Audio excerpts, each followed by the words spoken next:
जय श्री कृष्णा। भाद्रपद मास की पूर्णिमा भाद्रपद पूर्णिमा के नाम से जानी जाती है। इस दिन कुछ विशेष प्रकार के अनुष्ठान किए जाते हैं। पूर्णिमा के दिन सत्यनारायण की पूजा, शिव पार्वती की पूजा, चंद्रमा की पूजा की जाती है। पूर्णिमा की तिथि धार्मिक कर्म और अनुष्ठानों के लिए अत्यंत शुभ मानी जाती है। तो आज हम सुनेंगे भाद्रपद मास की पूर्णिमा की व्रत कथा। तो आइए सुनते हैं पूर्णिमा की व्रत कथा। एक समय की बात है जब यशोदा मैया ने भगवान श्री कृष्ण से कहा कि हे श्री कृष्ण, तुम सारे संसार के उत्पन्न करता, पालनहारी और संहार करता हो। आज तुम कोई ऐसा व्रत बताओ जिसके करने से मृत्यु लोक में स्त्रियों को विधवा होने का भय न रहे। यह व्रत सभी मनुष्य की मनोकामना पूर्ण करने वाला हो। श्री कृष्ण कहने लगे कि हे माता, तुमने अति सुंदर प्रश्न किया है। मैं तुम्हें ऐसे ही एक व्रत का विस्तार से वर्णन कहता हूँ। सौभाग्य की प्राप्ति के लिए स्त्रियों को 32 पूर्णमासी का व्रत करना चाहिए। इस व्रत को करने से उन्हें सौभाग्य और संतान की प्राप्ति होती है। यह व्रत सौभाग्य देने वाला और भगवान शिव के प्रति मनुष्य मात्र की भक्ति को बढ़ाने वाला है।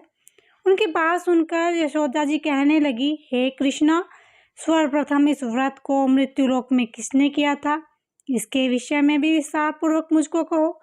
तब श्री कृष्ण ने अपनी माता को एक कथा सुनाई। वह कथा इस प्रकार है। राजा चंद्रहास की नगरी कार्तिका में एक धनेश्वर नाम का ब्राह्मण रहता था। उसकी पत्नी का नाम रूपवती था। उस ब्राह्मण के पास धन दौलत की कोई कमी नहीं थी, परंतु वह संतानहीन था, जो उसके दुख की बहुत बड़ी वजह थी। एक बार एक तेजस्वी योगी उस नगर में आया और वो केवल ब्राह्मण के घर को छोड़कर बाकी सारे घरों से भिक्षा मांगता। कई दिनों तक ऐसा ही चलता रहा।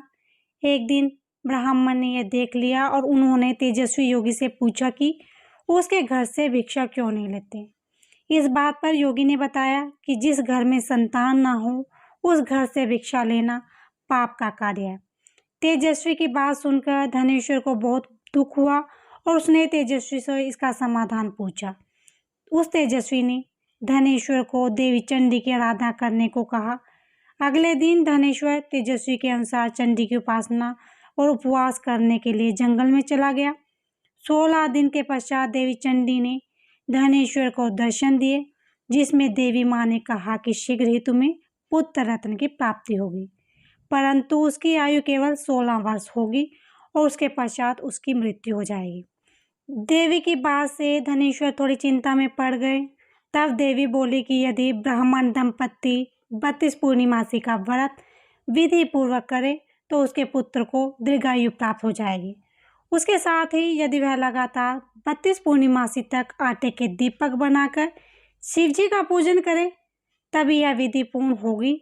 इसके अलावा देवी माँ ने यह भी कहा कि प्रातःकाल उन्हें इस स्थान पर आम का वृक्ष दिखाई देगा। उस पर चढ़कर शीघ्र ही तुम एक फल तोड़कर अपने घर ले जाना और अपनी पत्नी को पूरा वृत्तांत बताना। ब्राह्मण ने ऐसा ही किया और अपनी पत्नी को आम का फल खाने को दे दिया। उसके बाद ब्राह्मणी गर्भवती हो गई। कुछ समय बाद देवी माँ की कृपा से उनके घर में एक पुत्र का जन्म हुआ, जिसका नाम उन्होंने देवीदास रखा। चंडी माता की आज्ञा अनुसार उस ब्राह्मण दंपत्ति ने 32 पूर्णिमासी का व्रत रखना प्रारंभ कर दिया। जब देवीदास 16 वर्ष की आयु का होने वाला था, उस समय उसके माता पिता ने उसके मामा के साथ उसे विद्याधन करने के लिए काशी भेज दिया। काशी जा रहे मामा और भांजा रात बिताने के लिए किसी गांव में ठहरे और उस दिन उसी गांव में एक ब्राह्मण की सुंदर कन्या का विवाह होने वाला था। जिस धर्मशाला के अंदर वे वर उसकी माता ठहरी हुई थी, उस धर्मशाला में देवीदास उसके मामा भी ठहरे थे। लेकिन लगन के समय वर को अनुरोधवाद हो गया, इसीलिए वर के पिता ने अपने रिश्तेदारों से परामर्श करके निश्चय किया कि देवीदास मेरे पुत्र जैसा सुंदर है, मैं उसके साथ ही कन्या का लगन करवाना चाहता हूँ। वर के पिता ने देवीदास के मामा से ये बात बताई, जिस पर देवीदास के मामा राजी हो गए।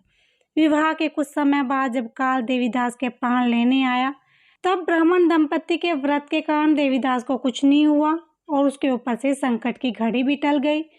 उस वक्त से ऐसा कहा जाता है कि पूर्णमासी के दिन व्रत करने से व्यक्ति को हर प्रकार के संकट से मुक्ति मिल जाती है और उसकी सभी मनोकामनाएं पूर्ण होती हैं।